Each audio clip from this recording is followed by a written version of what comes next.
We are brought to you by Boss Bears Supplements. That's Boss Bears Supplements at bossbears.co.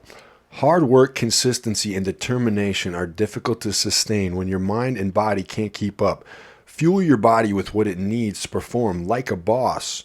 Whether you're closing deals, pitching a new business idea, or training in the gym, Boss Bears take your hustle to the next level. Our ingredients are the highest quality with potency and serving sizes that are the gold standard in the industry. Check out all of Boss Bear's products at bossbears.co. They have apple cider vinegar gummies. They have ashwagandha. They have all kinds of supplements in delicious gummy form. They also have them in pill form if you don't want the gummies. I prefer the gummies. They are delicious, and I've tried the apple cider vinegar. They are very good. Use code Nicky at checkout to save 10%. That's bossbears.co, code Nicky. We are brought to you by Clout Power Supplements. That's KLOUTPWR.com. So here I have the protein, the Cravings protein from Clout. This one is the salted caramel. This is some of the best protein that I've ever had in my life. It's actually delicious. I like the salted caramel and the cinnamon swirl are my two favorites. Also, their pre-workouts are amazing. So they have the Karma Nootropic pre-workout. It's a nootropic and focused pre-workout. It's a lower stimulant formula, zero itch formula. It has 4 trademark ingredients, and has fully dosed ingredients. So far, the Arctic Cherry is probably my favorite of the Karma pre-workout. Also, try the Nero Aminos from them. And also the High Stimulant Mamba is some of my favorite too. And I really like the Arctic Cherry of that one. So go to cloutpower.com and use code Nicky to save 15%. KLOUTPWR.com. Code Nicky to save 15%. Hello, everybody. Welcome to the Nicky Free Podcast. We are back here today with Kim Bao. Kim, how are you? I am great, thank you. How are you? I'm great, too. So, Kim, you train out of the Queens Dojo in Seattle, and we're just catching up a little bit about that. How's everything going there? Great. Great? Yes. So you guys you're training, you said kickboxing and Mauy Thai. And we still have Becky is training the Mauy Thai. Yes. And then your other partner, he's still there too? No, he's actually in San Diego now. Oh, so he moved out. So he's out of the picture. So you guys are keeping it going. Yes. And I was asking how many students you guys have right now. Not many. Not many. So you're looking for more? Yes, absolutely. So if somebody's wanting to train with you, like what is your sales pitch to them? What kind of stuff are you guys training in right now that obviously Mauy Thai and boxing? Muay Thai, boxing, kickboxing, yeah. I think that the biggest thing is that we're really great with beginners and people who have no experience whatsoever. We're also great with people that are experienced. We do have a few students that have come from tons of experience that we're cleaning up quite a bit. Right, but that is tough to some people are not as good with like unexperienced because it is harder to start from the beginning, so right? So hard, yes. Yeah, so I mean sometimes it's like you'll have people that there is kind of a thing where as you're a coach, you almost like to train people that are a little more experienced because it's like, it's like they're already kind of there. I don't know. I think some coaches like both. Like I know some coaches, they get kind of boring with that beginning part. So like even me with my personal training, I like the beginners. Yeah. I like the no experience part and I can get them to a certain level. And then, and that's kind of why I'm working on doing shows and stuff so that I can actually work on the next level of my training because I have to go through it. If I want to end up helping people get, good at doing bodybuilding, I need to like go through these shows. That's kind of why I like to do it. Similar to you, you've probably been in fights and exhibitions and things like that to get better. Yeah, Yeah. I think that with beginners, I actually prefer beginners. I think that the people who come from very traditional martial arts background probably don't fit best in our school, to be quite honest, and that's because we have such a different and unique environment in sense of we're really good at building people from the ground up. Like I can literally take somebody who's absolutely awkward and make them legitimate. Right. And what is it that makes it unique? Is it just a different kind of, are you like the different kind of styles that you put together, or like coming from like a more modern era that Well, Becky and I definitely come from the old school era. Mm-hmm. I think the biggest difference, though, is the fact that we're really passionate about getting people comfortable in their bodies and comfortable in Right. movement. There isn't a lot of ego between Becky and I think there probably needs to be a lot more of it, just because we're pretty much nose to the grind and get people to where they need to be. And I think that's the difference between what we do and what most people do, because a lot of times you'll see, and not everybody, so I'm not generalizing this about everybody, but you can see when, so we have like this spoof of Coach B that comes out every once in a while, where she likes to, where Becky will emulate some real toxic behaviors of coaches that we've seen in the past. I would like to see that actually. They're really, I mean, and even toxic training partners, right? Like the people who want to come in and bang and hit hard and, you know, not really focus on technique or like focus on actually doing real work. Because, you know, when you go in and you're sparring, or when you're going in and you're coaching and your coach is constantly checking his hair, or, you know, Right. It's just kind of like, what are you here for? So Becky and I take a very opposite approach in that. And again, not everybody's like this, but you can definitely tell the ones that are out there that are like that. Okay, that makes a lot of sense actually. So it's like, and I would say that Becky is definitely very like not ego. You know, she seems very humble and everything. So I would actually like to see her go into this this character or whatever. You know what I'm saying? Like, it's freaking hilarious. Like, she just like, she is such a comedian. Like, she is low key the best comedian you could ever see as an actress. She is funny. Oh my god, the shade that she throws when she's doing these things is just outright. Well, and she can like do it without a like, one thing I noticed about her, like, she doesn't even have to say much. No. She'll just like kind of get what's going on, and there'll be a bunch of like, so the way I met like Becky and Deb and some of these other people that practice Mauy Thai, which is Deb, you know, they were Team 3MA, which is where Becky was before, and you know, there could be a bunch of people sitting around a table, and like, I know what's going on, Becky knows what's going on, and nobody else has an idea. You know, she's already on it. Like, she like gets people, I feel like. So She's quick wit, for sure. yeah, but that's a good thing to have, so that you're the ability to take just regular everyday people. So would you say like Queens Dojo, it could be somebody that's never had any experience, and maybe they're even kind of scared to get into it, but you guys are going to help them get over that fear and kind of move into like, let's get comfortable with this, and then after that they can grow into like, wow, this is a great way to like protect myself, you know, self-defense. Now I have this other skill, or just because they purely like it for the workout, you know, like Most definitely. It's funny because I think that when you go into this space, if you go into some of the more traditional schools, they'll literally have you put in a mouthpiece and you're sparring your first day in, which is fucking horrible idea. Right. So I definitely don't ever recommend that. So you think technique first, technique. Hell yeah.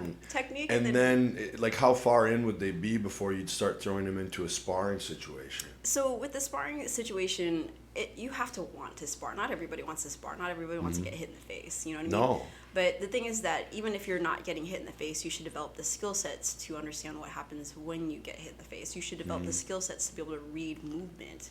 And that's what we do. So that's kind of like, is that kind of like giving the ability of like, okay, this is a hobby, you're doing it for fun, so I don't need you to like get hurt, you know, and then it's what level they want to take it to, kind of, or because I'm sure some people after a while they want to get in and spar. Oh yeah, I'm sure you get some really ambitious people like, let's go, but I think you're right, technique is like first, right? It's always first, because that's your foundation. Yeah, I mean, if you go in and you're trying to teach somebody how to do weightlifting and they don't understand how to tuck their hips underneath them, what do you teach them? Oh yeah, I mean, even so today, like before I came here, I had my posing class with my coach, and I'll tell you, like, last year was the first time I ever did a show, and my posing was horrible, you know, and it's like still horrible, but it's like better than last year. Yeah. You know, and it's getting a little better, certain things, like even, so with that, it's probably similar, because it's like trying to be smooth and not go too fast. Yeah, but learning body movement. I mean, some stuff you do is probably fast. Well, you know, I mean, you can get there, but if you can't do it slow, you can't do it fast. But even much for you, right? Like when you're doing bodybuilding stuff, right? You have to get the nerves down first. So you're managing nervous all system. of that first. People have no idea. I'll be like, okay, so I want you to do this weight, and we're going super light, and they'll be like, overly concerned about, well, I wasn't sore or I wasn't this, and it's like, no, that's not what we're doing right now. We're trying to get your nervous system, this pattern engraved into it. Yeah. In the right with the right form. Yeah. So like you don't need to worry about right now. You might not even be tearing the muscle down yet. You're just teaching it how to move first. Oh my God. Once you teach it how to move, we can add more resistance, and then that will tear the muscle, hypertrophy basically. You're going to tear the muscle. It's going to regrow and get stronger. But like you have to learn the movement patterns first, which is what you said, nervous system. Right. And a lot of people are like, what does that even mean? Like your nervous system like memorizes. It's like your electrical system in your body that teaches you how to like move basically. Well, the other thing too, though, is when you think about like getting on stage, right? All the nerves that you have to walk through, all the things that you have to get to settle down, all the breathing that you have to get right, so that you can actually just function like a normal human being when you cross that stage. I mean, you can't smoke weed before you go walk out on stage. Oh my God, no way! I bet some guys do though. Right. And I wonder how many bodybuilders go out there baked. If there's some, I bet there's got to be some. I'm sure there probably are, just as much as like in the striking and martial arts space. Oh, I guarantee. Oh my God. What is it like? What's that dude that's kind of famous for that? Is that Nick? Which one of those brothers? Diaz? Is it the Diaz brothers? Totally like the high ones as a just fucking high as fuck kite. all the time. High Like, as a fucking kite. probably helps him get hit in the face a little bit. But at the end of the day, though, it's like you have to get past all of those things before you can. I mean, again, going back from no pressure, adding a little bit of pressure, adding a little bit of variance, and adding more pressure, right? But all of that comes with due time. If you try to add pressure before anything is laid out, you're going to be fucked because there's no foundation. Yeah, like everything you've been taught, you're like fucking freaking out. It's like not good. Right. So you're talking about the that's why no sparring first, learning technique first. Because then you'll actually, and then I suppose once you get the techniques, then the sparring, and then you learn how to control, like the excitement you said from the sparring might make you forget the technique. Now I got to learn how to calm down, breathe, remember the technique. You know what I mean? Like, but if you don't learn the techniques first, you're right. You're probably going to get a bunch of bad habits. Well, the problem too, though, is that if you're constantly in flight or fight, you cannot understand or learn this skill. Like if you're constantly fighting for your life, like when do you implement the things that you've learned? And then a good coach is going to be able to emulate, a safe system so that they can go practice, and one, that they can understand, two, that they can actually demonstrate under pressure, and that's what we do in sparring. Exciting. So what would you say are the like the traits of a good coach if you had to pick some? I think the traits of a good coach is one that's actually in it for the right reason, because I think that there's a lot of coaches that are still green or are still trying to understand, but if you're really in it to learn about people and be selfless, then I think that being a coach, you're going to figure it out. I know. I do think it's about trying to help. It's weird because like you go into like bodybuilding or whatever it is you're doing, there's a little bit of a ego there, like so much ego and almost a narcissism. And then when you like, oh, I'm gonna take the thing that I love doing and turn it into like, now I'm gonna teach other, it becomes not about you. Yeah. Which I think can be like, there was a coach a while back that I remember, and like this is when I was first becoming a coach myself, like for personal training. And I would kind of be like, I don't want to be like that guy, because I would notice like the whole time he would talk about himself. Yeah. And like what bodybuilding shows he had. I mean, just the whole time. And I was like, damn, but I mean, some of his clients must have liked him. But I was kind of like, note to myself, I'm like, I don't want to be like that. Which I will talk about myself if my clients are excited about it. Like if they want to know, like, hey, Nick, do you have a show coming up? Is this? What about this? Like, I'll tell them, or if they ask me about something. But I try to like see what's going on in their life, and I would hope so. Yeah, I mean, like, that's what, it's like, because I would like to see them, and then you get back from it. I think it's kind of like that thing about giving is how you get back, you know what I mean? Like, it's like you give energy to them, and then you see them do well, and then it comes back to you, kind of, like makes you feel good. It makes you feel good. I think that when you look at coaching shouldn't be about wanting something back. I mean, yeah, you want your students to perform for sure, right? Like you want your clients to perform, but it's interesting because even in the fitness space, because I played in the fitness space for a good 10, 15 years, it was a huge part of my life, you know? Right. And so I think that the funny thing is when you watch people coach, it's almost like, have you ever seen those old guys who are played football in high school, and they like keep talking about Yeah. how they used to be, and it's Yeah. like a place for them to be able to tell their sob stories. Yeah. Like, I hate that. oh my God, but it's, It's so like, what have you done for me lately? right, but it's so Right. prevalent in the both, you know, personal training, fitness, physical fitness space, Right. as well as it is in the martial arts space. So I think that a good coach is somebody who's really going to care about the people, and then also on Yeah. top of that, really care about the community that they're bringing up those people in. Yeah, it's kind of a community building thing Oh, too, it's isn't totally a it? I community. mean, that's what you guys do. So Queens Dojo is probably like that, huh? Oh Like, yeah, for sure. I mean, that's even like you and Becky. You guys have like probably this kind of like connection because of what you do, and Yeah. you get a group of people that all have like this thing that they have a shared love for. Mm-hmm. That's what like so that's what pro wrestling is like with like the Yeah. pro wrestling fans and stuff. Like, it's so weird. Or anything you nerd out about. Yeah. You know, like a certain anime, or people go to those Comic Cons and all that stuff. Mm-hmm. Like.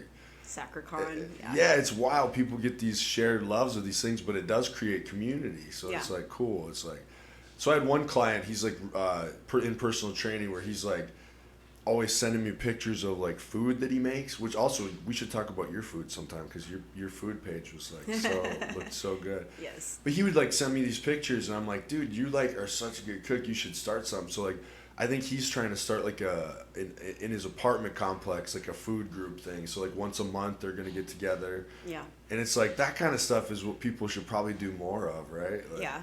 I mean, like for sure. less phone stuff and like more in-person stuff a little bit. Yeah. Yeah, I feel like that would be. I feel like there's a. I've been talking about this a little, but I don't know. Let me see what you think about it. It seems like there is kind of a epidemic of loneliness. I feel like a little bit in people maybe like over a certain age, maybe young people too. I don't know. But it seems like the more we get connected on social media, the less we have like real connection in real life. It seems like. I don't know if that's necessarily true, because I'll be honest with you, like, if you use social, and this is the problem, right? Most Yeah. people don't use social media wisely. Right. Most people are very much takers on social media, so, and you can tell because it's like, you know, little things, right? If you post something up and they never repost it, or if they're wanting to always talk about themselves, and you can see it in their stories, right? Like, who are you talking about? Are you talking about all the amazing things? And, you know, there's some people who are built for things like that because that's their brand, right? Like Chris Cyborg would be a perfect example, right? She's a brand in herself. Oh yeah. Right? And so, yeah, everybody wants to see what she's doing, right? That's one thing. But like when you're like an everyday Joe, or you're even a person who's coming up in the ranks, like, I definitely have strong feelings about this. You should be celebrating the people who help bring you up to that level. Right. And you should also be, you know, resharing your community and the work that you're doing, because your community is giving to you. You need to give back to your community. Right. So it's like. So there shouldn't be loneliness on social media. No, and I actually like social media. That's why. So like, I think sometimes we vilify it with this stuff, you know. Yeah. But it's like, I don't know. For me, I've always enjoyed it, and I always think maybe it's because I was around before it like became what it is now. I don't know what it would be like a kid growing up with it now. You know, so we have like some frame of reference from like the before time. So like, I always look at social media like I don't take it that serious. Yeah. But there can be really nice things where you share something and there's something meaningful too. Yeah. But I also always kind of just treat it as like, I know this is just a performance. Mm-hmm. So I look at everybody's as if they're just performing. Like You're walking out on stage flexing. Yeah, this is like your best kind of version of yourself. I know there's more, but this is what you're presenting, you know, and like. Yeah. And then also like it gets me pumped up. Like I actually get inspired by other people doing better than me. Like. Even like all the cheese, like, and once in a while you'll do this too. I see you post all these like cheesy things, but they're not cheesy to me. They're like good. Yeah. Like I'll see like it's a quote or something, and it's like one about like basically, you know, yours are kind of similar to some of the stuff I post. Like, work hard. Like it's like quit blaming other people. Take accountability. Like, Yeah. and that kind of stuff gets me pumped up. So I like social media for that, and I like memes as well. So I don't think social media is all bad or anything. I just, I feel like I do see like certain people that are like, I don't know, I feel like we should do more, but you're doing things like that with what you're doing. Like martial arts is a form of that community. Yeah. And building community. I think bodybuilding is too. Yeah. So, and then other people have other forms of it. Like even like the bar I work at, that's like some people's form of community. They go out to the bar and hang out, go eat a food truck with each other, you know, whatever it is.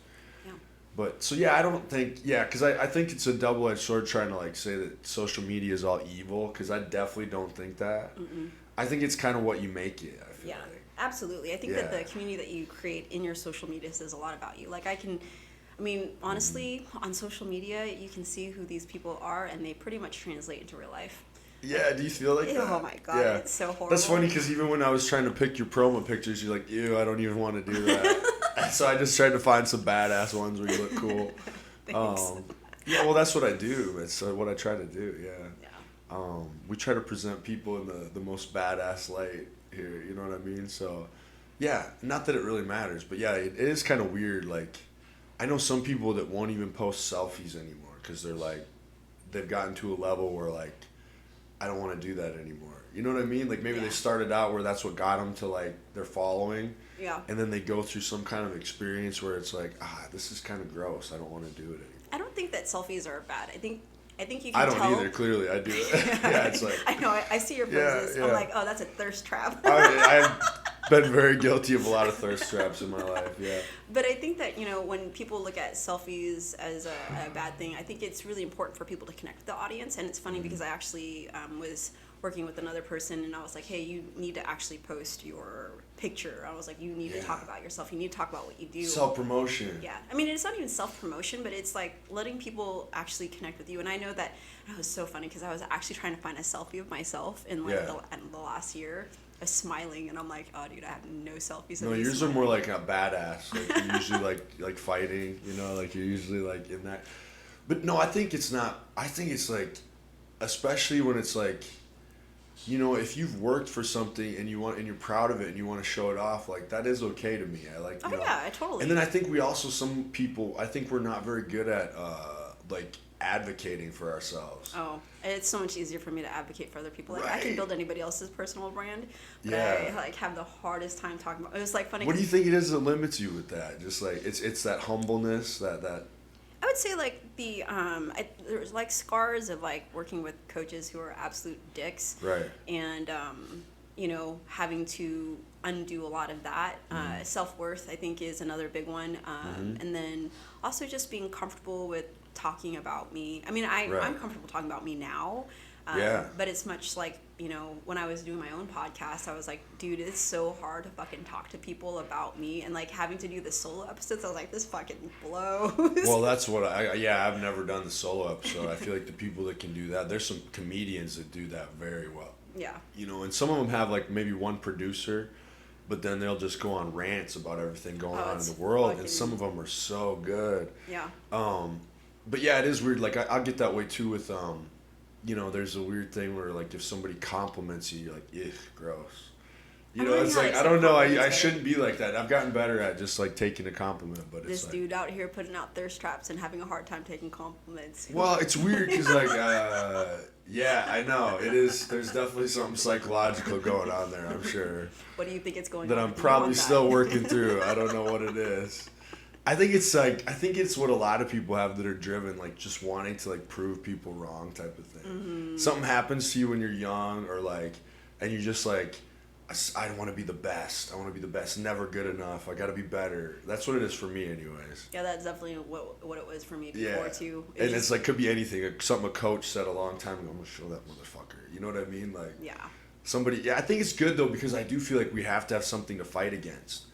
Yeah, I feel like the more you fight, the less at peace you are, and then the more you have to prove, the less you're comfortable in your own skin. Right. This is what I tell people. I always tell them like, use it, but if you're still, like, how did I say? I have this friend and she's an amazing artist, and I was like, I think it's great, like you use all that stuff that's pent up to like propel you. But then I was like, but if you're like 40 and you're still pissed off about something that happened in high school, you probably need to get over it. Like at that point it starts getting kind of sad. Like, but I'm always like, so I always tell people use it, but then it's kind of like, at some point, if you're still hanging on to this stuff, you're only like hurting yourself. Yeah. You know what I mean? So like you can use it to propel you through little areas, I feel like, but it's like, it's a little, I know what you're saying. It's a little. I think that's different though, right? Because I think when you're young, right, you're like, it's funny because I manage the social media for the Pacific Northwest LBC, and it's interesting when these kids. What's the LBC? Is that? So the LBC is the Love local Boat Captain. No, it's the local boxing. Oh, sick. Yeah. So it's basically all of the areas from like Alaska up through I think Olympia. Yep. And I mean, martial artists are going to be like most sus for this, and that's the, oh, you know, everybody was against me or whatever else, and it's like, no, not everybody's against you. And if that's where you focus on, like, again, that's young energy, right? So the young energy will say, hey, like, I'm going to do this despite what you said to me or whatever. And then you finally get to a point, and that's great for when you're that young, right? Because it's going to propel you to a certain point. And then you start to realize if you use that energy and you continue to use that energy at an older age, you're fighting against your own worth. It just gets like self-destructive. It's very self-destructive. And then on top of that, you don't allow yourself to connect with people that want to build you up. So your focus is in the wrong spot. So it's really important that as you get to the points of healing, right, when you start to say, hey, you know what, like, not everybody's against me and there's actually people who are there, and then you focus that energy on that, you'll see a whole new community show up for you and support you and elevate you and actually want to sing your praises.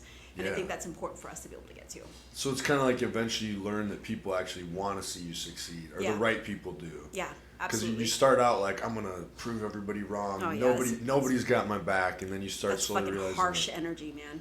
Yeah, and then you realize like actually, if you treat people well, and you're, like you said, you're not selfish, it's not all about you, then all of a sudden people really are rooting for you. Oh yeah, and you'll be surprised at what you're looking for though, right? Because if you're looking for people to talk shit to you, there's going to be many people that are going to talk shit to you. There's many people that talk shit to me.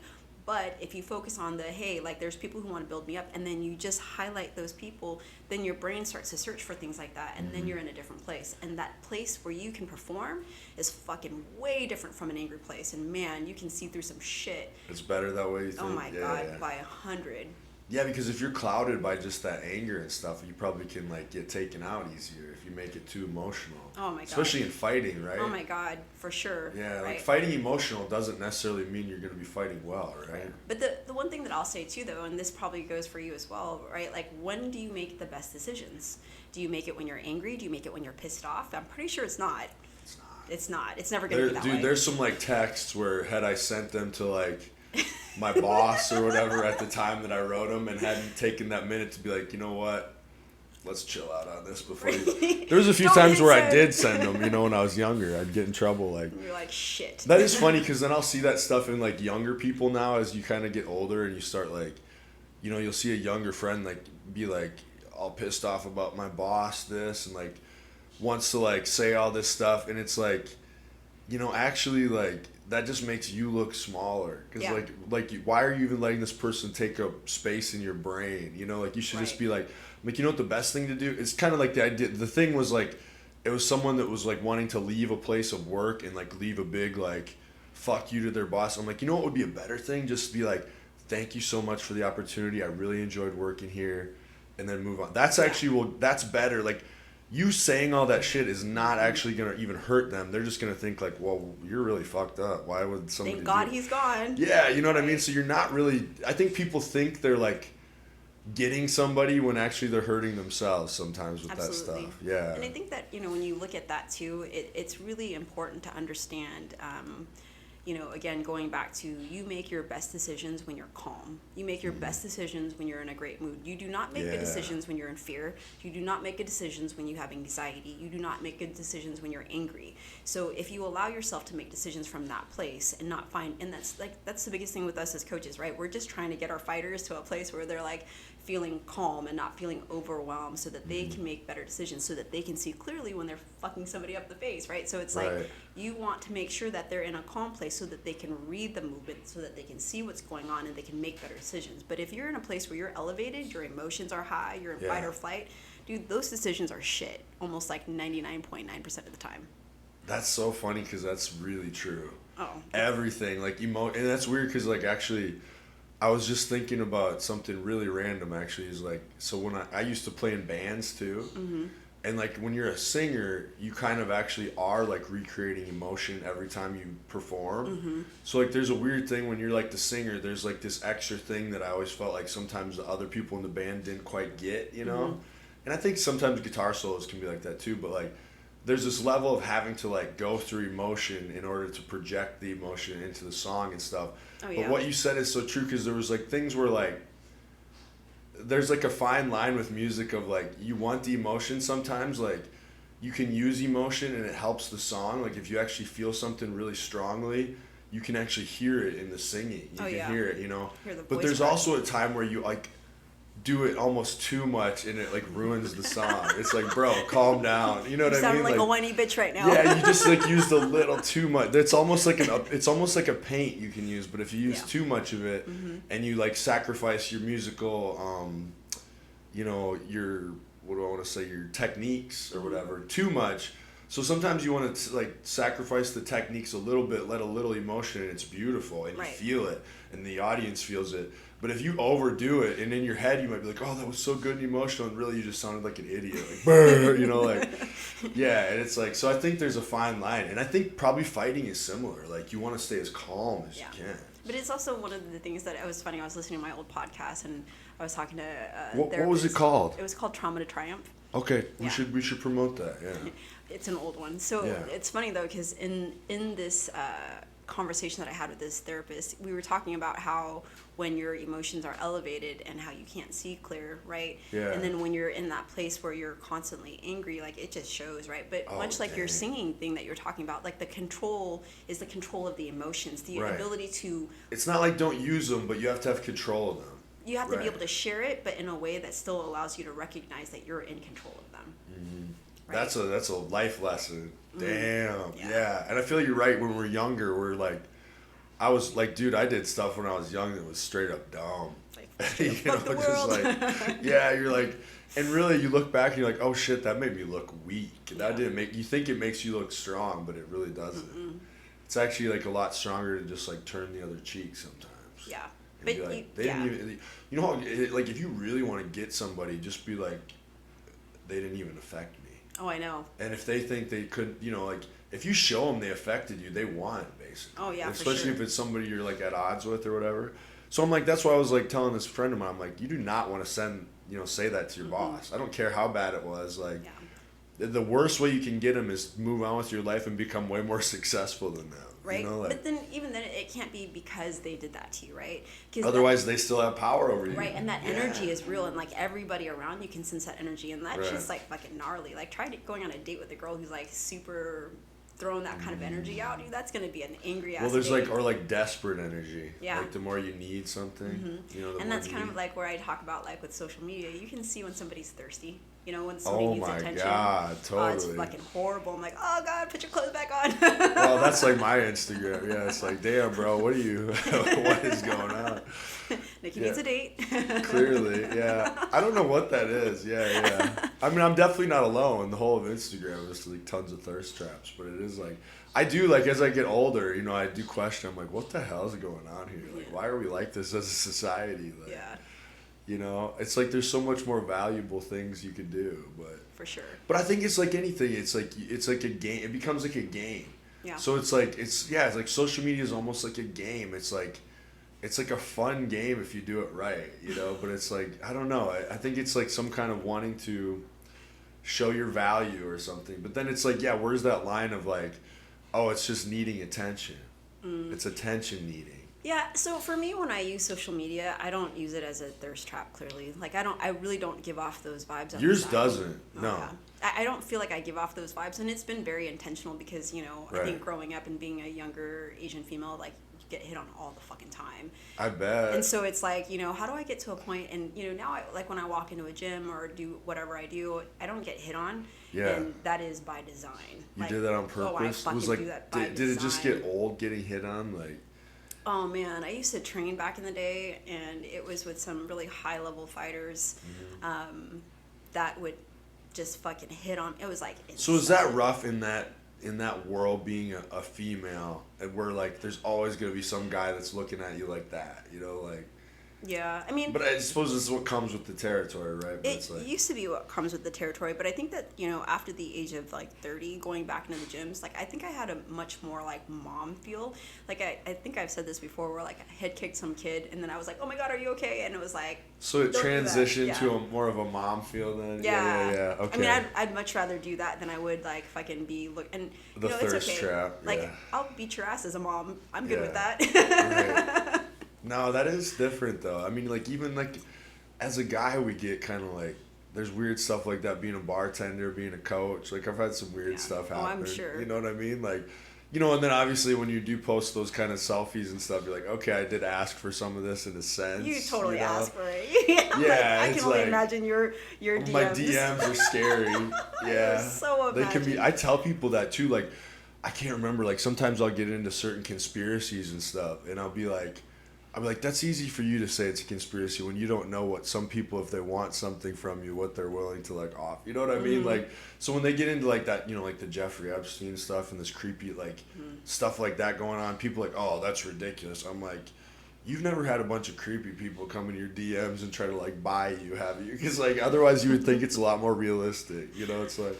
Yeah. I don't know. I think there's some weird people out there. Oh, there's definitely weird people. Like I think I had for a while there, and I was like, man, whatever energy I'm fucking throwing out there, I gotta change this pretty fast because I think I was getting requests for feet pics. Oh yeah, and I was like, oh hell no. I've had requests for like, can I buy your underwear? Oh god. Like, yeah.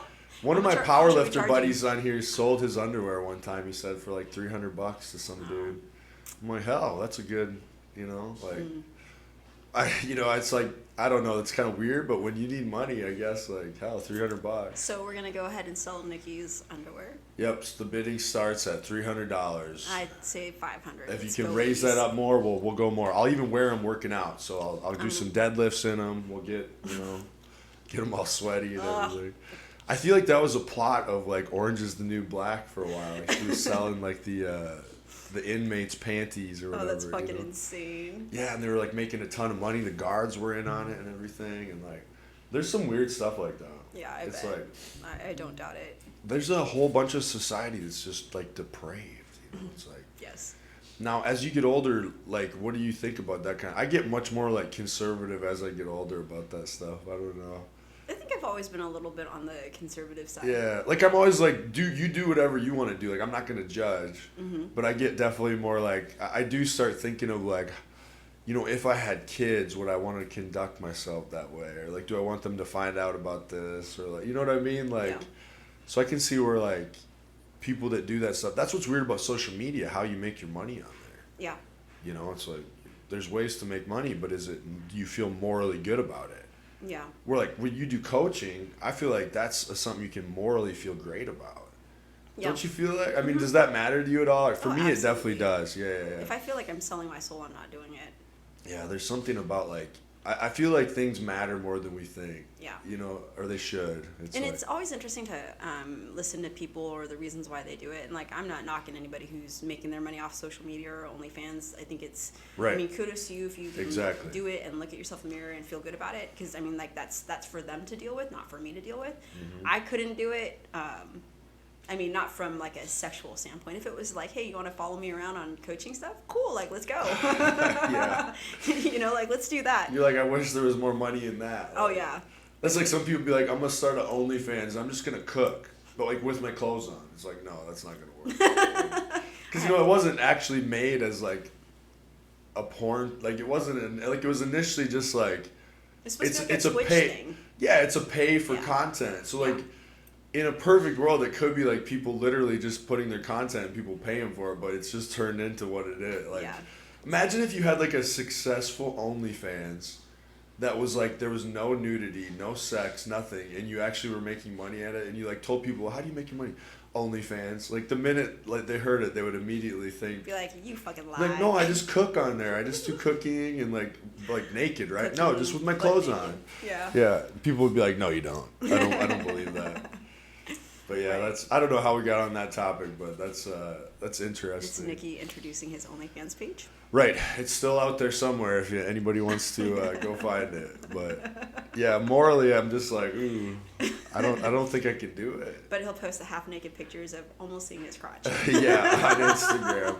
I know, I am kind of like, I don't know what's going on. I'm like a juxtaposition with myself. It's like, yeah. Hey, it's cool if you're proud of your body and you've been working hard. If I can flaunt it. I do think that's okay. Yeah. I think that's got to be okay, right? Yeah. Absolutely. I don't know. Yeah, it's just social media. It's so weird. Yeah.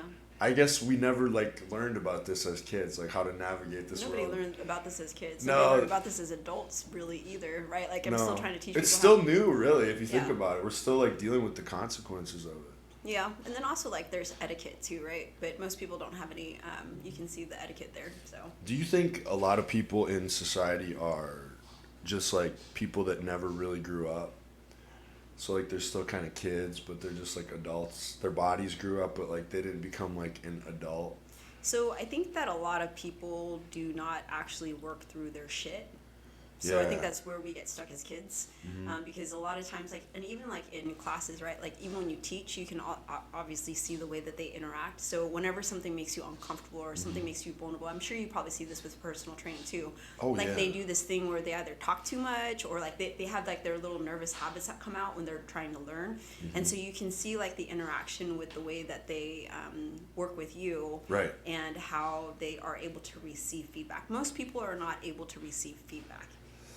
I do think that it's hard. So I have my thing with my clients is there's certain ones that are like everyone's different. So I do like case by case, right? So it's like I have certain people where I can like really push them, and in fact they want me to. They want the truth.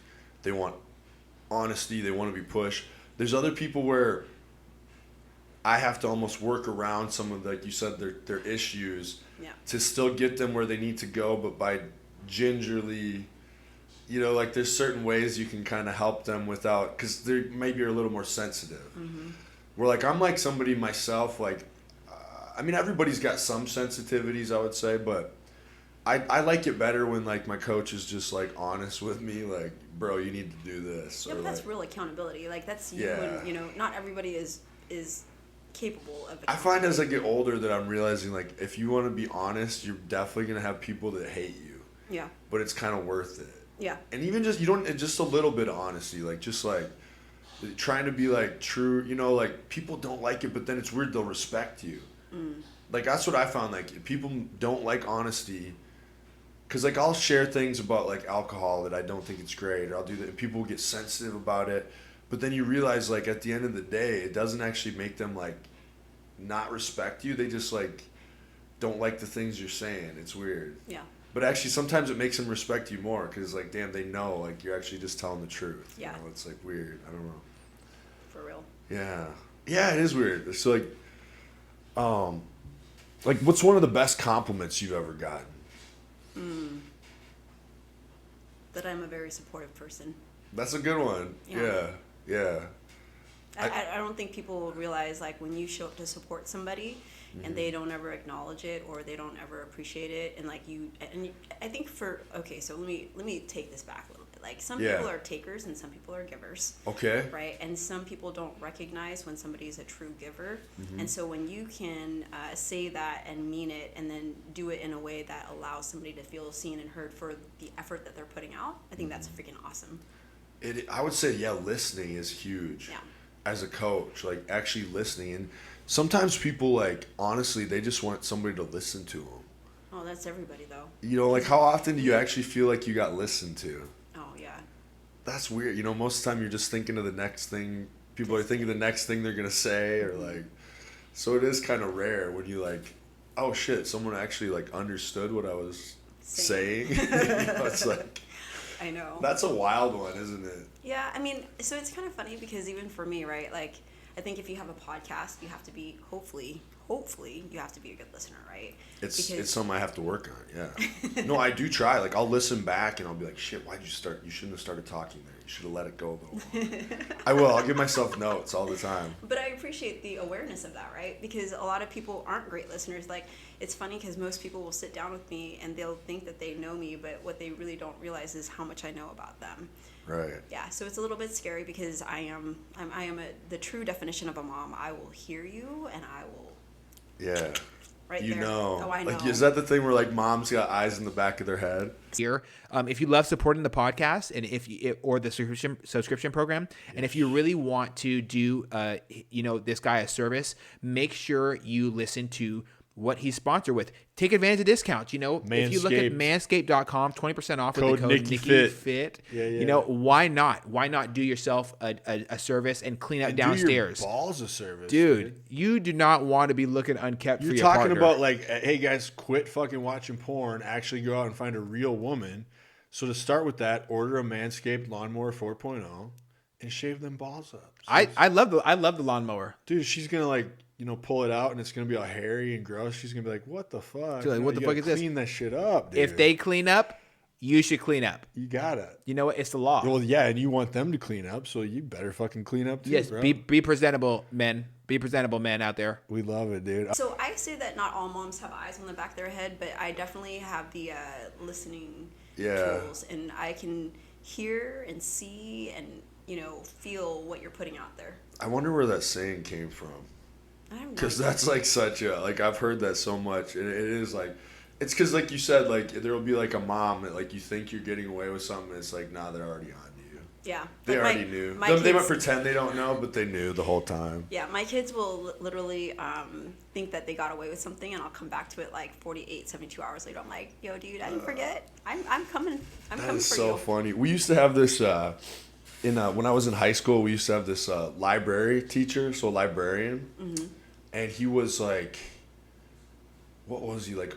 He had an Austrian accent, like whatever Arnold Schwarzenegger has, and he was like deaf, so he always had like these ear things in. So he would always like, his name was Mr. Eddie, so he talked like that, and people would like talk mad shit about him. It was so funny, because he's deaf or whatever.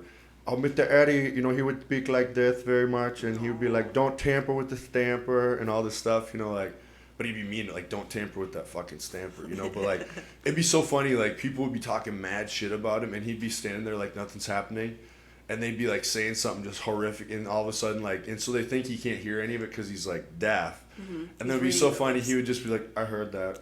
He would just like literally say that.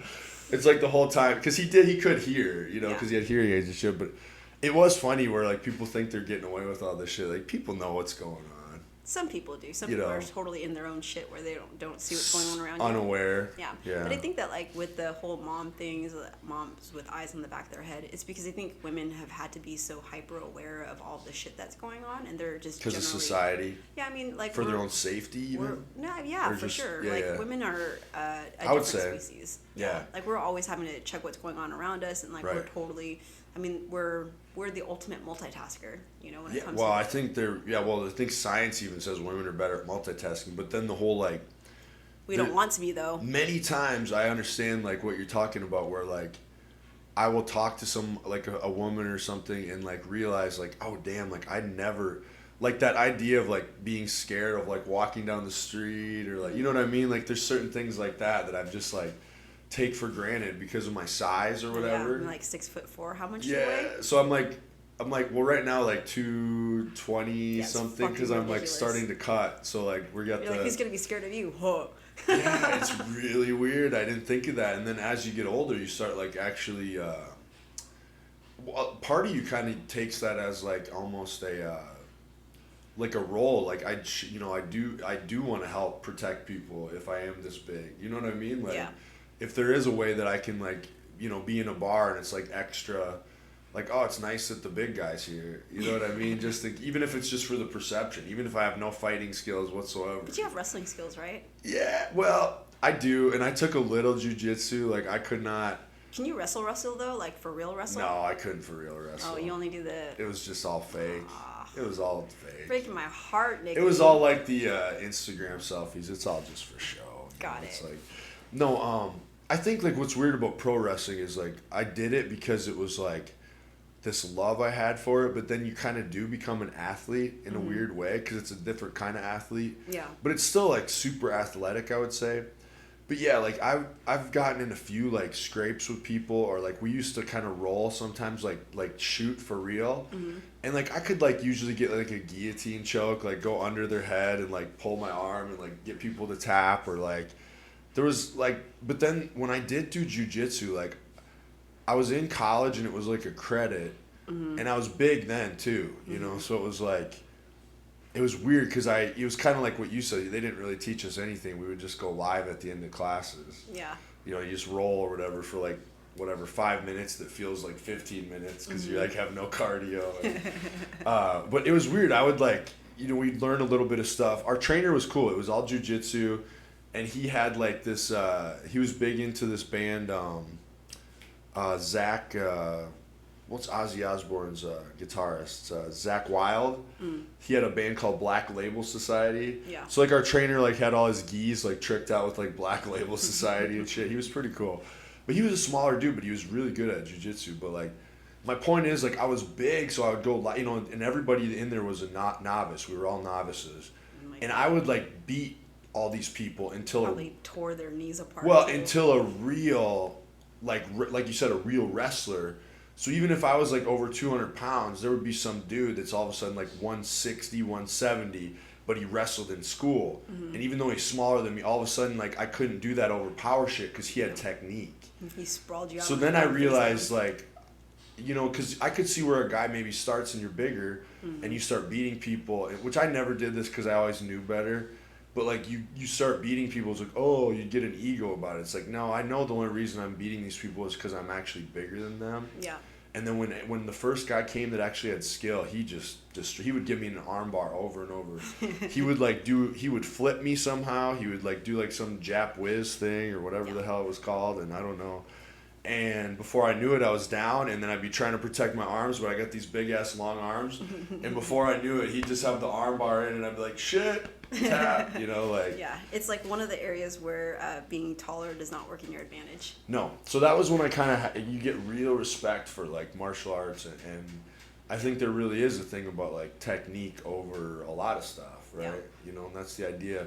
I mean, I think that's the idea of jiu-jitsu, too, where somebody smaller could actually beat somebody bigger because Real. of technique, you know, like who's that dude, Mikey, you know that Mikey, what's his name, that eats pizza all the time? He's like a jiu-jitsu guy. He was just beefing with Sneeko, the comedian or whatever. No idea. I don't know. Yeah, it's all social media shit, but he was funny. He's like, I don't know. He's like this dude. He just practices jiu-jitsu. I can't say his last name. I can see it in my head. But he's like this really kind of nerdy looking skinny kid, you know, glasses and everything. Yeah, I know who you're talking about. And all he does is train jiu-jitsu for like hours a day, and then he just like makes giant meal. Like he just eats one meal a day at night. It's like pizza and stuff that he makes homemade. And the dude's like a legit, I mean, he's like a jiu-jitsu champion. So it's like. Yeah. It's like an ultra runner where they just eat like their big ass meals and. Yeah, like warrior meal at the end of the day. Yeah, and he's like gains no weight from it because it's like he burned he's it all rolling all day. day. Yeah. Yeah. That's pretty dope. I bet, do you think rolling like that just burns tons of calories? Oh, yeah. I mean, that shit's like when you have to go from barely standing up to getting back down, barely standing up to getting back down, and then moving into those positions. Right. That shit's fucking hard work, man. It's tough to get up and get down things. So, like, that was one thing we did do in wrestling, even though it was like fake wrestling, is like these drills of like getting up and getting down, getting up, getting, you know, like with a whistle. Just the sprawling and It's everything. like up, and then you have to get up and you're in the right position. Yeah. And then it's like down, and you have to get down, and then you have to get up, and you have to have like your foot positioning right, your hands right, you know, so that you'd be ready to tie up. Lots of balance. So it is weird, like even fake wrestling, there's a lot of like real technique in it, and that is kind of how we learned it. We did learn it very slow. It'd be like, you learn like the tie up, you know, so there's like a tie up. Yeah. And that's where you try to make it look like you're wrestling. And then you learn like, okay, next I'm going to learn how to like take the arm back, turn it, you know, go underneath, and then put it in like a hammerlock. Yeah. You know, so there's like weird, because actually like pro wrestling as the fake kind, I don't know if people realize it, but it started out as like a legitimate, it like catch can wrestling. It was real. And it was the way that it became a work is kind of how like the same reason like they think everything could be a work right now, you know, because of money. Yeah. So like it started out legitimate, but like it'd be like, wow, that was another really boring hour-long match between these two people that were totally, you know, equal in skill and everything, and we're losing gates, you know, the crowd, you know, so it's like, hey, you know that exciting thing that happened last week? Do you guys think you could probably work that in there totally this makes time? sense. You know, and then slowly over time, that's how it turned into what it did. It was like boring. Oh shit, the crowd went crazy. We need that in there. Hey, I'll give you a little, if you guys make that thing happen that like made the crowd go wild, I'll give you a little extra cut. Yeah. And then I think eventually it probably turned into like, this guy makes us the most money. Let's have him keep winning. Yeah. So sorry, you're going to lose to this guy tonight. What? Yeah, that's just how it goes. You want this money? You know what I mean? Like, and then slowly it turned into what it is now, you know? And now it's just entertainment, so everybody knows what it is. But I think it's like, you know, I think that's where people right now are with like the Super Bowl and stuff, like questioning, like, is this a work? You know, you got the love story, you got all the, you know, you got the Taylor Swift love story. I knew you were going to bring that up. Oh, what do you think about all that? Yeah. It's just what it is. I mean, like, I don't really pay attention to any of it, to be honest. No, I think it's weird. It's like such a, I always thought like politics is divisive. I had no idea Taylor Swift would be such a divisive. Like people are like at odds with it, Yeah. you know. So They're at odds with Taylor Swift even going into politics because they feel like they're gonna do a massive swing. right, I think it's weird because I don't believe like the conspiracy that she's like working for the government or anything. Yeah. But I do realize like her voice does impact. Like Oh my God, if you for look at the amount of voters that she will impact when Oh my she God. does say, Yeah. I can see where the conspiracy theorists get like worried or where They they're getting should these be. ideas, because like I mean it is, but that'd be anybody that's got a large voice. Right. So that'd be anybody online, people we listen to on podcasts. They're going to have a disproportionate effect on who people are going to vote for just with their voice. So of course, if she's a billionaire and she has like, of course, when she does endorse somebody, it is going to carry a lot of weight. Yeah, much like when Joe Rogan does it. Same way Joe Rogan, if he says who he likes, that's going to impact just as much or more than Taylor Swift. So Yeah. it's like, yeah, you can't really vilify her for like, you know, she has every right to her opinion, I would say. Yeah. But like, I don't think she's like actually secretly working for the government or anything, No, you I don't know? think so. But yeah, I can see where people are like, damn, she's really going to affect the vote. But Yeah. yeah, I don't think there's going to be some big Super Bowl thing where like she's going to come out and like there's going to be some big endorsement and like, I mean, who knows? Now, if the Chiefs win and it's like this like romantic love story and then he proposes to her, I She might would never think let it's a that little happen. scripted, but yeah, I She don't- would never let that nah, happen. that ain't gonna happen. Actually, it would probably suck if you're like just going to the game to watch your boyfriend and you just get all this attention. Yeah, that's why she like. I think that I saw something about her saying that she didn't want her songs to come on or whatever else because she really wanted the focus to be on her, you know. On I suppose you start playing her songs and all of a sudden they put the camera on you every time. that'd be And like, fucking weird. it would be weird. Imagine being as famous as Taylor Swift. Yeah, no, I'm good. Wouldn't that be so I'm weird? so not into that. And of course there'd be a million conspiracies about you because you're like that big, you know, like Yeah, for real. that's some crazy shit. I don't know. Yeah. But I guess that was one of the Travis Kelce haircut is huge. Yeah. I guess. They said it's like What's the big. it look like? I mean, I really think it's just a fade. I don't understand what the haircut even is. So it's like, I don't know. I just saw this thing where it was like the Travis Kelce haircut is the biggest thing since the Jennifer Aniston. Oh yeah. You know, everybody wanted a Yeah. Jennifer Aniston I hair definitely back. wanted one of the Jennifer Aniston haircuts. Did you like that show, Friends? I didn't really watch Friends as much as I just liked her hair. Yeah, I just think she's great. I think she's super likable. Yeah. But yeah, I don't know. I never really watched Friends either, but it is weird. That one's kind of on a comeback for like young people watch that. Yeah, Yeah. for sure. Now, do you get to even watch any TV, or are you just so busy with working? Dude, I'm so busy with work. Right. Like, my workload is fucking unreal. And then, right do you now. like that better? I think it's more fun to be that busy. I think that I'm probably gonna stop volunteering for more shit. Yeah, there's a little bit of a There's a little bit balance too to be much had. going on right now. But it's good. Like it's all things that I'm excited about. It's all things that I really absolutely love. You know, like I love doing things like I love the promotion space. I love the coaching space. I love anything, you know, boxing space related. You know what Yeah. I realized, and it was really funny because we've been having this like revelation lately, like boxing, kickboxing, Muay Thai, MMA. And I'm gonna say this like as kindly as I can. Out of all of the 4 different things, boxing is probably the most humble out of the arts. MMA is the worst. Like in terms of like, because anybody can say I'm an MMA fighter. dude, those like Like dudes that have mom issues, like they just buy some gloves. No, and, it's just you weird. know, Like, you know, so I've, you know, been on the promoting side, right? And I've had to deal with, you know, MMA fighters, kickboxers, Muay Thai fighters, and boxers. And most recently, I just did like the Golden Glove stuff. And I will say that boxers are less entitled. So Okay. they're the least entitled, and MMA is like the worst offenders of entitled and privileged behaviors. I think there's more of a want to get like famous with them. Yeah, You know what I mean? Like- Boxers want to get famous too. I mean, don't get me wrong; they definitely want their stuff. But it's really interesting. The one of the things that I kind of joke around about was that Josh, you know, when I threw my last fight, he was like, "This Muay Thai community doesn't deserve you," and I didn't really understand what that meant. And it was funny because, like, you know, from walkout songs to, like, even, like, when I was matching these fighters, right, it was like, oh, what stance is he? Like, who fucking cares if you're orthodox or southpaw, right? Whereas, like, these fighters, from the boxing standpoint, they just want to fucking get work. Like, they just want Right. to work, and they just want to show up, and they want to work, and they don't care, you know, like, most of the time, most fights aren't sponsoring like hotel room or drive or whatever else. Yep. And with the boxing space, they're down with that, and it's going to be lucky if they actually get a fight, and they'll still show up and do the work, or hopefully get a match. And that's the difference, because like with the Muay Thai, kickboxing, MMA space, it's like, oh, you have to have this notice way in advance. Like they're not ready to fight on a drop of a dime.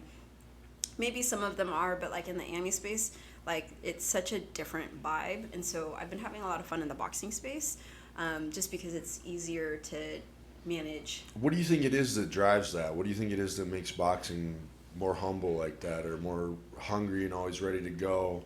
Do you think it's like the perceived... Because there is like UFC, and I feel like there was a big wave of like MMA, like become, like they would be selling the stuff at Walmart. You know what I mean? Like there was a time when I was young, it was like we all wore Affliction shirts. Tap out shirts. And like everybody was like, I'm an MMA fighter. Yeah, I think that the biggest difference is that boxing has some real roots, and it's kind of funny because somebody asked me the other day, hey, do you prefer boxing or kickboxing? And I was like, honestly, here's my thoughts on that. Mm-hmm. Like if kickboxing had more, like if we had more gyms that offered kickboxing, if we had an environment like California's got like the IKF, and they are actually ran appropriately, and they also have such like how we have Starbucks? Yes. That's how they have kickboxing gyms. You know what I mean? Like they have kickboxing and Muay Thai, and it's just an abundance of it, right? Okay. So you have levels of competition there that are just unreal. So you can have, development bouts, you can have regular bouts, you can have exhibitions, you can have like actual fights, and you have a plethora of people to be able to choose from. Whereas out here, kickboxing and Muay Thai, yes, we have a community for it. Right. But I don't feel like the nature of the reserves is as deep as boxing is. And with boxing, there's just so much more, and even for as a female, right? Kickboxing, Muay Thai, like yes, there's opportunities to compete, but you almost have to travel to compete for those. Mm-hmm. And then whereas boxing, there's just more of an abundance, and even then, like for women, it's still slim pickings, right? Like oh yeah, I bet it's really hard. It's fucking hard. But when I think about like, hey, if I had to pick a space to like compete in, I would pick boxing, because there's just more opportunities, and it's like a truly sanctioned body that everybody recognizes. Not that I enjoy the sanctioning body that everybody recognizes, but what makes it different is that you have like a rhyme and a reason in how you get from point A to point B. Whereas in kickboxing and Muay Thai, like there's so many different sanctioning bodies and not one that really reigns supreme. And not that we want one that reigns supreme, but we kind of do, because it just makes everything a lot easier when you're thinking about like, hey, how do I stack up against that person over there? Or, what gyms are competing on this one versus that one? And it just makes it for a shit show. Right. So, I mean, boxing, just in terms of like overall, there's history. I mean, we just did I think it was 100 years that USA Boxing just celebrated, and we can't say that to be true about like Muay Thai or kickboxing and any of those sanctioning bodies. So it just hasn't been around as long. It hasn't been around as long as, and it's not as prevalent in this particular community. So that makes sense. Yeah. So other areas, you think it's like they grow up with it more. Yeah, but even then, like, I'll be honest with you, like, if we're going to talk about kickboxing, like, I love fucking kickboxing. It's like what I started out with. Right. But the biggest challenge with kickboxing is that it's like the fucking redheaded stepchild from hell. It's so bad. It's so bad. I mean, I love it, but at the same time, it's not as respected, and there's just a lot more. Like, if Muay Thai is slim pickings, fucking kickboxing is worse. I was going to say, because I think I know more people that are in Muay Thai than just kickboxing. Oh, yeah. What would be like for the layman? What's the difference between Muay Thai and kickboxing? Oh, I mean everything. So the way that I always explain is like Muay Thai has like a stand-up component of grappling, right? So like you can clinch, you can throw elbows, you can throw knees. I mean, you can throw knees in both K1, which is like a modified version of kickboxing. Right. But you can't throw elbows and you can't clinch. Okay. And then you can also sweep and dump in Muay Thai. So there's a lot. So it's a lot different, actually. I mean, like that stand up, getting your neck in a clinch part is fucking real, and it is, whew, that shit's brutal. Now, so do you watch much MMA now, or do you watch any UFC stuff? I love UFC and I love MMA stuff. Like I still watch it. There's some still fighters fun that to I watch, really, yeah. I mean, it's funny because like I've watched it for so long, and obviously like the gym that I come from has they're known for their MMA. So, I've always watched it, and I can appreciate it. I just never like I'm a germaphobe, so I don't like to be on the ground and look at people's hairs all over the ground. Like, if I can That's got to face be me, tough being a coach and being a germaphobe, huh? You know, from a striking standpoint, I'm good with it. Like, I don't care. Like, I'll wipe your snot off your face and whatever else. Yeah. But like when it comes to me, like rolling my own hair into the ground and like. Well, it's you different know, when you're rolling. There's so many diseases that go that way. Yeah, but you know the other thing too though is like I don't think I've ever really seen a gym that I like appreciate their cleanliness or their practice of tough. cleanliness. So like, if I see the way When that you you're see a running- nice clean gym, it's a rarity. yeah, Yeah, it is. Yeah. When it doesn't smell like shit and it doesn't look like shit, and then if you don't see like hair all over the place, and then you watch the way that people take care of it or like the way that they respect it, and I'm like, it's much like, you know, when you go into somebody's house and you're looking at it, you're like, not eating off your plates. Yeah, no, I know. That's a big thing. Yeah. That's like how you know if you're compatible with someone or not. Yeah, absolutely. I'm like, if I watch the way that you prep food and it creeps me out, you know, I'm out. Oh, yeah. There's this dude that does, like, these food reviews, and I love watching because, like, he'll watch all these different things, and, like, you know, half of them are just terrible, and then every once in a while he'll get, like, a really good one, and he's, like, 10 out of 10, you know, like. Yeah. But he's so fun because he's, like, just, like, has such a cynical sense of humor while he's watching it, you know? Yeah. And I mean, it's crazy. You've probably seen some of these videos, like even the ones he's looking, even if it's not the one with him reviewing it, but like it'll just be like people that do all these weird things with like those tin or metal baking sheets, you know, and like the one person just had a bunch of tortilla shells in there, started dumping in like McDonald's fries, frozen tater tots, frozen chicken nuggets, a bunch of like cheese and sauce, and wraps it up, puts it in the oven. I'm like, that is disgusting. Oh, it's so gross. Or like anytime people are doing stuff with like they throw a bunch of raw chicken and pasta together and let it cook in the oven, I'm like, no, like, because to me it's like, and maybe that's the thing, I don't know much about cooking, but I'm like, you know, for me it's like, no, you cook the meat separate and you put it in the sauce, you simmer it, the pasta goes in the water. Yeah. Once it's done, then you put like, but they're like baking it all together in the oven. I'm like, that looks kind of weird. Yeah, I've seen that, and I'm definitely I'm a little too OCD about the way that I cook to do that. I'd be freaked out about the chicken not being cooked all the way.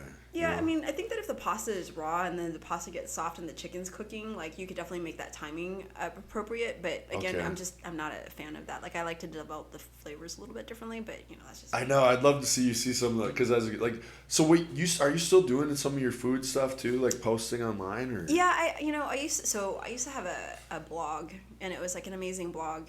I mean, I really enjoyed it, but the problem that I didn't care for is, you know, and I kind of teeter with this is like, do I do just a pay for a recipe, or do I do, you know, whatever else? I really hate the food experience online because I'm very much a cultural fanatic, so I like to talk about the history of the food. Like when I had my blog up, it was literally talking about how you pronounce the food, to where it comes from, and what area of like Vietnam it originates from, and all that other stuff. Yeah. But most people aren't really hip to that. Like I felt like I was. Oh, I wouldn't know anything about it. Yeah. I would just see your food and be like, damn, that looks good. You know, I think because when we actually first started deciding you were going to come on was probably like last year. Yeah. And then all before long, it's like the year goes by, and then I got another show coming up because we had talked about doing one where we focused on your food. Yeah. And I'm like, I can't even eat right now, you know, I because know. I had a show. And it's so funny because now we're doing it again, and I'm like 8 weeks out from another show. So I'm like, no. We'll have to come back and do food. Yeah, someday I'll be able to eat food, I guess, one of these times. But Yeah. no, I've been able to eat a lot over the year, but yeah, right now I'm back to the pretty strict grind with it. Yeah. Are you cooking your own food? I cook all my own food. Yeah. Okay. I see where like some people get like you know, meal prep services and stuff, and I could see like someday that paying off in a sense of like, yeah, it might be expensive, but if you are somebody that works, Yeah. you know, that you could be making money during that time, and maybe it'll save you some time. But no, I just cook mine all like, I just basically, I will get a bunch of chicken and I will, you know, cook it all at once, and I just like cut it up with the scissors. That's literally how I cook my chicken. Oh, So I get a bunch of chicken breasts, and I put them in a big pan with water and just start boiling it. And then I flip them, and as they start getting done, I like take a kitchen scissors and I cut them all up into chunks, and then I season them with this blackened seasoning. So the next episode is going to be How to Kim cook. teaching Nicky how to cook. Yeah. And then I just put it in a glass thing, and I put it in my fridge, and it's chunked up, so it's when I go to eat it, I weigh it out, and so I put it with my rice, and No. that's how I cook my ground beef too. I just cook it all and put it in the thing. And So actually, do you do food prep or like personal chef stuff for one client in particular, a couple? And it's funny because, yeah, I mean, I'm preparing like 42 meals a week. For them. That's a lot. Yeah, it is. I hope you're getting paid. Yeah, for that. I mean, they're. I mean, honestly, I wouldn't do it for anybody. I would do it for them just because they are pretty amazing people. And also, I care about their health because, like, they shot me some pictures of what they were eating. And I was like, holy hell! I'm like, no, you're gonna die Isn't this way. food huge? Yeah, I mean, like, oh my god. I think that people don't really understand. And it was funny because I was having a conversation with another coach the other day, and it's really scary to think about like what you fighters are eating and what you like athletes are eating, what you think is healthy and what you think is clean. What's the craziest stuff an athlete that they thought they were eating healthy and you're like, bro? Okay, so this isn't a knock on anybody, but dude, if you're like an Olympic athlete or if you're like a ranked athlete and you're eating chicken wings, like, yo, man, that like breaks my heart. Like, fried chicken wings? No, dude, you're a high performer. Like all the time, regularly? Dude, I was like post sparring one time. We went out and I was in Texas and one of Josh's fighters were eating like chicken wings and their version of vegetables was like celery sticks and carrots. And, you know, we kind of have this joke because they like banter with me back and forth, you know, online and on social media. And they're like, hey, you know, you can put some of that green stuff in there, but we're not going to eat any of it. So it's kind of funny. I mean, again, going back to if you really understood the relation of your energy to the food that you're taking in, and if you still choose to take it in regardless, like I just find that the ability to understand food is a privilege, and it's also something that it is. Yeah. That wealthy people typically understand because they're able to. I know, and I think we take it for granted. Because you know, it's so funny you say that because like as a kid, I remember having to like fight to understand like what's going on with my body. Yeah. Like, because you didn't know it. You were just eating what's given to you by your family, what's normal in whatever your, like you said, your basically your class, your wealth bracket. Yeah. You know, like what's normal. And then you like start having goals, like maybe like, you know, you with fighting or me with like wrestling or trying to lift weights and like, why is, you know, what's going on here? I think, how do I know what's, you know, and you have to like research it and find it out over years of like realizing. And then once you know, it's like makes the most sense in the world. Yeah. But you're right. Like it is weird, like trying to think back. Cause like, you know, we'll be like maybe blaming someone like, oh, why are you eating like that? But maybe they have no freaking idea. No. You know what I mean? Like no clue. Yeah. And it's like, once you kind of know, you kind of realize like what's, you know, and then after that, there's obviously different camps and different people have different ideas. But we kind of, for the most part, just basically know if you just eat like whole, like healthy, real foods, you're probably going to be okay for the most part. Yeah. You know what And I mean? people's version of healthy, real foods is very different. Yeah. There's Like so I've seen much people's version processed of shit. healthy, real foods. Like it, yeah. So I will say that it's one of the things that, you know, I kind of try to figure out like, hey, where do I want to go with this food space thing? Like I love cooking Vietnamese food. I love doing all those things. But I think that the bigger wisdom that I have in that space would be food prep and nutrition. And then also like, you know, for most people, especially fighters, like, let's be real, like most of y'all are poor.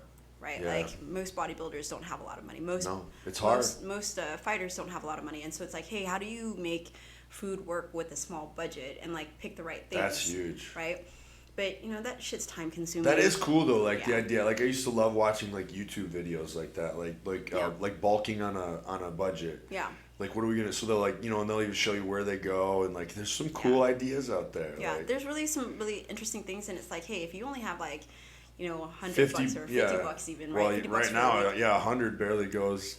That's crazy, yeah. Right? But, you know, what would I do? I'd be like, dude, we're going to fucking learn how to butcher a chicken. We're going to, like, eat some, you know, solid quality protein for very, Right. very little. But we're going to make it work, right? We're going to take those bones and turn it into broth and, like, do a bunch of different things. But, you know, that's my nerdy self. Oh, so there's a lot of stuff you can do, like really getting everything out of the animal, huh? Oh, yeah. I mean, are you kidding me? Yeah. Like, I'd never just buy, like, you're probably notorious for it, right? What, You're just probably- chicken breasts? Yeah. Oh, yeah, I'm This mother slaughtering effer. so many just like No.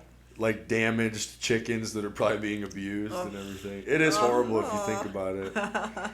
Yeah. Just like, you know, it's so funny too because like you'll hear people like get mad at people who like hunt and stuff and they're like, well, why don't you just get it from the store like I do? That's like, it's like they don't even realize that like the food at the store was a living animal. All I can tell you is that don't You ever know, buy like- Costco chicken. Costco? I've do never got chicken there. That's good. Don't do that. It's pretty gross. Where's the best place to get chicken? I'm probably a local farm, honestly. I'm a big proponent of farmers markets. Like, I don't know if you've noticed, but Yeah. like on Saturdays, I'll actually work the farmers markets.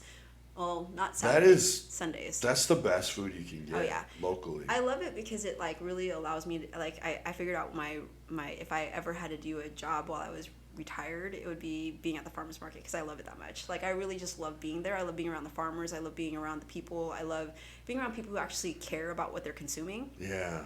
But I love like I used to think that hey, if I had to do a job where I didn't really care about money, I'd be a florist. And then I was like, no, I would be I would just work at the farmers market because I love it. Like when I go travel too, it's really cool because if you go to the farmers market, you can see what's going on with their ag, right? And like the ag tells you everything about that community that you need to know.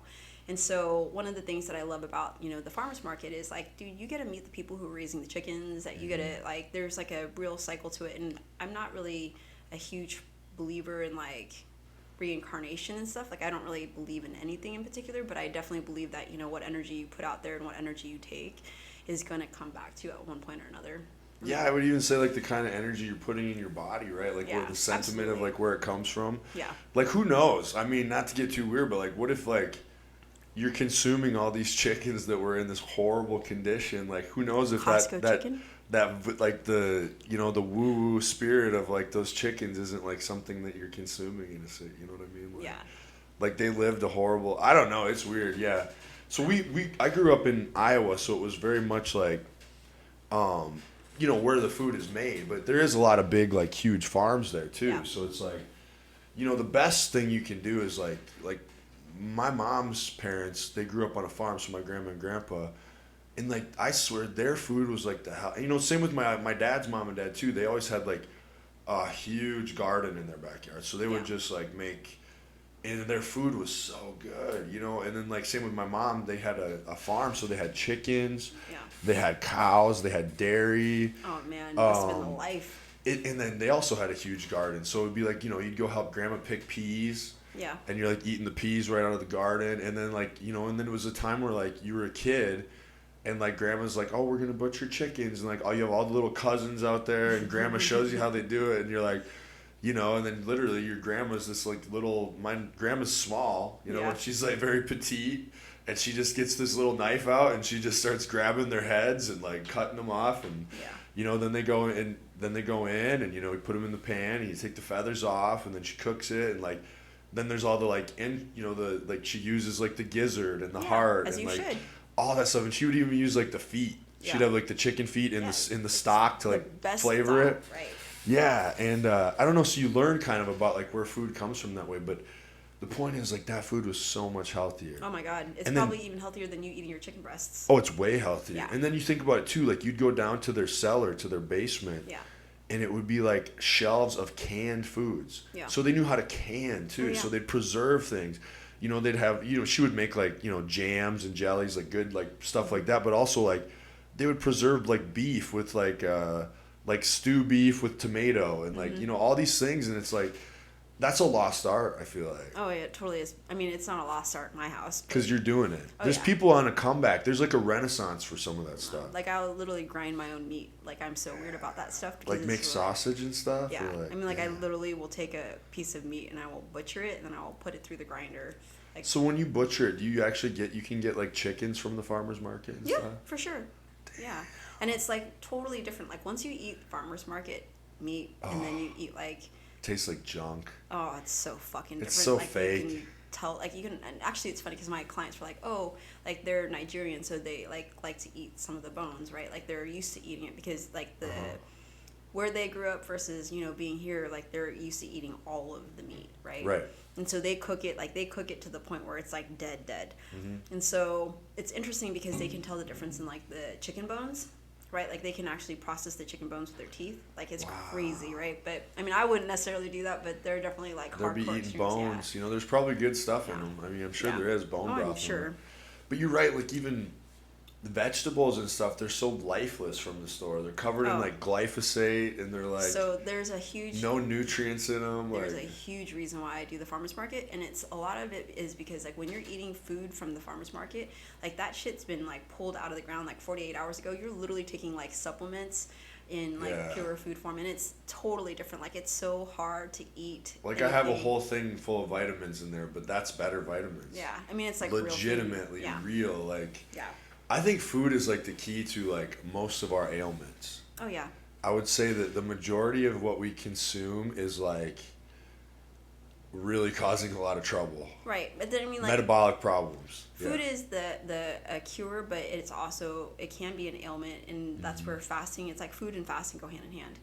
You know, I'm sure you probably don't. Some do the people hate fast. fast. Oh, I've loved fasting. Oh, do I've you? done. I don't do it right now, but I've done it before, and I think Yeah. it's like super. You know, there's obviously like the science on it where there's people with different ideas, and then the one dude, like, I don't know if you watch BioLane, he kind of debunks some of that stuff, but I think there's a huge benefit to it, even just mentally. How long have you, or what's the longest fast you've ever been on? I've done over 24 hours where, Okay. like, I've done where I've like not eaten all day and went Mm-hmm. to bed and never ate that day. I've gone on a 14 plus day fast Oh, where I dang. just didn't do anything other than water, like no Yeah, nutrients just or water. nothing. Yep. But the thing is that I actually had to take in electrolytes because I think by the 14th day, like there's a real rhyme and reason to how you do that. But yeah, that's a whole nother story. Did you see like Dana White after his fast? No. He did like an 86-hour He fast. probably needed to do a 14-day fast. That dude. Well, because he was almost dead. Like they Yeah. told him, like, bro, you're gonna die in 10 years. So he had to like clean up his diet. He was like terrible metabolic health, you know, and he was eating you know, he's like this high pressure. Have you seen his food videos? Well, that's what I'm saying. Oh my He was God, like, that thing's horrible. I think food was the last thing he would worry about because he had Yeah. all these things on his mind because he's Yeah. running, you know, this business and Yeah. everything. And I think he's one of those like high output performers. And so I think food it was just like a thing he didn't want to think about. So he didn't care about his health. Yeah. You know, and then when you are in high pressure, you probably eat more to like, you know, Yeah. like something to do or whatever. Or just eat shit food. But yeah. But he worked with this dude and got himself healthy, and then like all his markers are better and stuff. But then he went on this 86-hour fast, It resets. and it reset everything. Like he It looked resets your insane cholesterol. too. He was so leaned out, Yeah. like, and he was already healthy before the fast. He'd already gotten healthy. Yeah. But it was like it really shows you like there's something to it. Like, do you know what the longest fast ever recorded was? Yeah, it was like something ridiculous over a few hundred days. Yeah, it was actually. over a year. Yeah, it was like over But- 365 days, and I can't remember exactly. Yep, when and it the was. dude, it was all monitored by doctors. So Yeah. like you said, they were giving him he had nutrient. It wasn't like anybody listening, don't just not eat for a year, you're gonna Yeah. die. But like this was, he had very high obesity. I mean, his metabolic health was very bad. He was obese, so like he was able to like his body just ate itself. Yeah, And then the weird thing was he didn't have any loose skin or anything. yeah. So weird. And then I guess from the story I read, he never gained it back either. Yeah. He was just after that. Yeah, I don't know. He what would have it had to was. have some serious like doctors helping him like reintegrate. I mean, obviously he had them while he was doing that fast. But one of the things that they say, and you know, I'm like such a huge fasting nerd. Like, Yeah, let's hear about this. I'm interested in fasting. So Dr. Longo is out of USC, and they actually did this fasting seminar. Not even a seminar; it was like a fasting conference. So they brought all the doctors in, and you know, you have all the different types of fast. You have intermittent fasting. You have like, 5-2s, or you have like 3 days, or 7 days, or whatever else. And like the reason why people do the fasting is because it helps to. Well, there's a lot of reasons. Like the number one reason is going to be like your weight loss. Yep. And then the other reasons are going to be for high cholesterol, high insulin levels, and then also the most important one is cancer, right? So they say that, with the way that we feed our body, that the white blood cells get really, really fucked up. T cells, all that stuff, everything just Right. gets super fucked up. And so what ends up happening is that there's a study that says that if you fast for, I think it's like 72 hours every quarter, it helps to get rid of all of the cancer cells in your body, so it starves it, right? So that you can reset your body and not have to worry about it. Again, there's lots of studies about this. The biggest challenge with fasting, though, is that there's not a lot of information, oddly enough, because, I went on a geek search for this, and, like, even the documentaries that they have, it's very controversial. And so to find out the real understanding of fasting, like, you really need to go to, like, high-level conferences to really understand more. But, the one thing that it does, like, the one thing that's always been true about fasting is that it really does reset your cholesterol levels, your, insulin levels, and then it also helps to mitigate cancer. People freak out about the idea of it, and I'm always like, do you think what we're doing is actually normal? Yeah. Like, there's never been a time in history where you just Eat 3 times a day. whenever you feel like it. This is really Yeah. not normal. In fact, it's actually probably more normal to have times of like you know, that's what it would have been like. We would have had times of having no food, and then Right. times of abundance when we like either killed something or found something, or the year Yeah. time of year. Right. You know, so like I would say fasting is pretty natural. Yeah, And absolutely. I think it feels good. Oh, it feels great. Makes your, for me it's like it clears your brain. You get like, same with like right now, since I'm on this bodybuilding diet, so I'm in a deficit a lot, so I get really low brain fog and stuff. But you know how when you're eating so much, you get so bogged down by Yeah. food, and it's like your body doesn't even. Yeah. So it's weird, like people. I wonder that too with like people that get cancer and stuff, and like I've actually had some family friends who were affected by this recently. We even had a guy that passed away and stuff, and like, you know, and I don't know what they all did, obviously like chemo and stuff like that, and I'm sure the doctors do everything, but I always wonder like, these people, are they ever trying any food things? Like if you're like in your 60s and you get cancer and it's like we're doing the chemo, but like it's not working. Oh shit, like I would be trying everything I could at that Yeah. point. I'd be like, you know what? I'm just going to eat carnivore. I'm going to eat no carbs, see if that does something. You know, just something, anything Just to try it. Right, because I know they've done like they've cured dogs at least with cancer by putting them on keto diets. You know what I mean? So like they'll starve out the carbs, and then for whatever reason the cancer was only feeding on the carbs, the sugars. Yeah. Once those were gone, then the cancer went away. You know. Yeah. And I'm not saying like, oh, if you have cancer, go on a carnivore diet. I'm just saying like, do we ever try those things? Like, what if there's something else that could be done? Like, because is it like that when you get cancer? Is it just like, hey, keep doing everything exactly like you've been doing it. We're not going to take into account your diet whatsoever. We're just going to put you on this keto or this chemo. It's like I would probably try a lot of things. Like Yeah. change. If I was found out I had cancer, I would be like, what? I'm going to cut out everything artificial I can. Yeah. Let's try to heal this body. Like let's like try to take out. You know what I mean? I'm not saying it would work, but I'm saying that's where my brain would be. Yeah. I think that the biggest challenge with the way that we're set up is that we're used to curing symptoms. We're not used to actually healing from within. Yes. And so I think that the biggest challenge that most people have, and that's why fasting isn't as popular, because it doesn't help propagate like pharmaceuticals or. Well, that's my issue with pharmaceuticals. It's always like change nothing that you've been doing, but take this extra thing. Yeah. That's not solving the problem. Right. It's The like problem insulin is and from what you've been diabetes. doing. Yeah. So it's very much like insulin and diabetes, right? Like it's hard because like you need insulin, but you don't really need insulin, and so the more insulin you take, the more you have to keep taking, and then you get to a point where you're all out of whack, and it's just It's not, so out of whack. yeah, It's it's so not out of good. whack. Yeah. Well, and that's why this thing like right now, like, this is the most popular drug is like Ozempic and all this new stuff. Like these weight loss drugs are like the newest thing that pharma is doing. Yeah, it's fucking And horrible. I'm a little concerned about them. Just a little.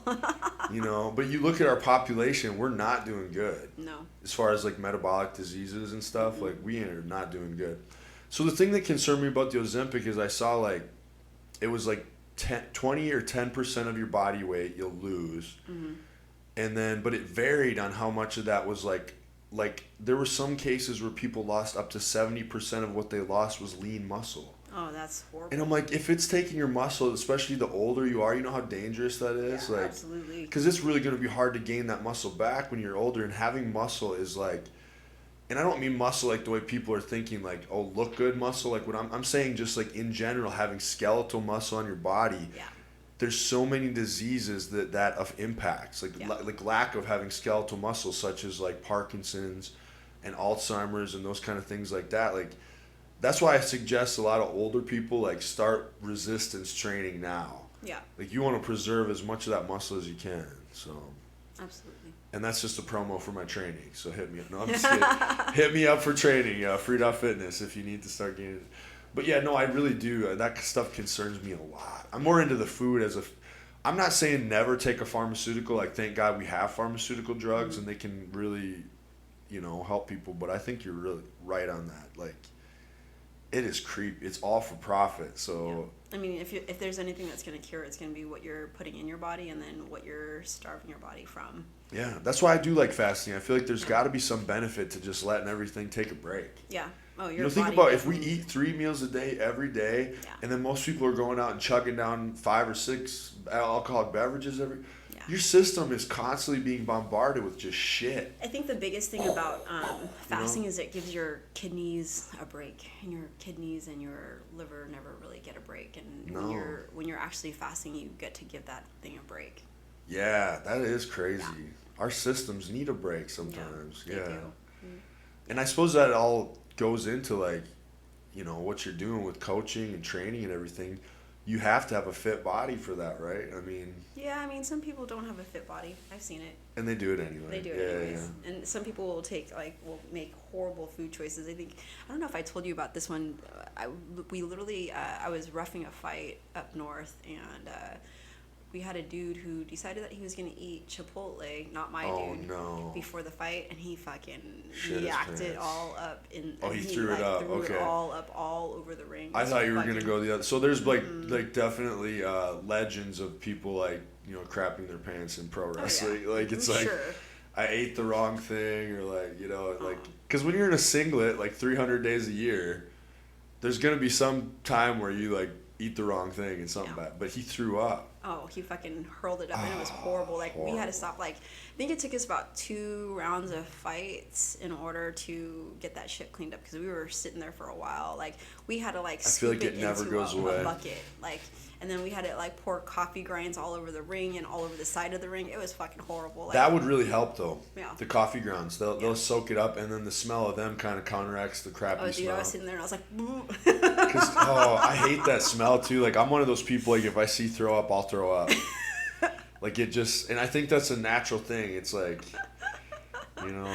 Yeah, no, it's fucking gross. It is pretty Don't nasty. do that. Don't be that asshole who eats shit before they go to fight and then throws up in the ring for us. No. You know. Well, Kim, we're almost going to wrap up here. Cool. So, let's see. I want you to just tell people, like, if they're interested in training with you, what to do, what the process is, what they should start doing to prepare themselves, like... So if they're interested in training with us at the Queens Dojo, just go to our Instagram page at the Queens Dojo. Mm-hmm. If they are wanting to do a one-on-one with me, they can still go to that page and find me and the information there. I'll put that up in our story for you too. Yeah. All right. Well, thank you so much, Kim. That was fun. Fun to catch up with you, and that kind of went all over the place, but that's all right. That's kind of usually how it goes on here. So. Anyways, I really appreciate you being here. It was fun to catch up. Thanks for having me. Thank you, everybody, for listening, and we will see you next time. Awesome.